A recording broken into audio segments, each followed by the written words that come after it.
বাংলাদেশের বর্তমান পররাষ্ট্র প্রতিমন্ত্রী শাইমা ওবায়েদ তিনি নাহিদ ইসলামের নামে দুর্নীতির অভিযোগ তুলেছেন। নাহিদ ইসলাম নাকি যখন উপদেষ্টা ছিলেন তখন তিনি দুর্নীতি করেছেন। পরবর্তীতে নাহিদ ইসলাম সংসদে উঠে বলছেন যে আমি যদি দুর্নীতি করে থাকি এটা তদন্ত করে সঠিক প্রমাণ দিতে হবে।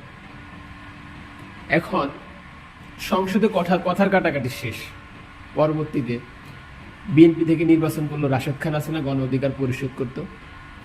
তিনি আবার বলছেন যে নাহিদ ইসলাম যদি দুর্নীতি না করে তিনি অনৈতিক কাজ করেছেন।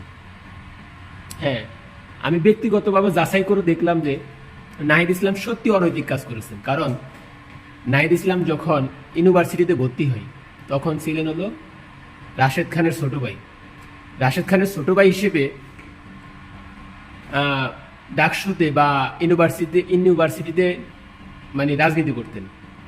তো এই জুলাই গণ অভ্যুত্থানের পরে নাহিদ ইসলাম যদি উপদেষ্টা হতে পারে বা এখন বর্তমানে মন্ত্রী এমপি হতে পারে, তাহলে বড় ভাই কি দোষটা করলো বলেন?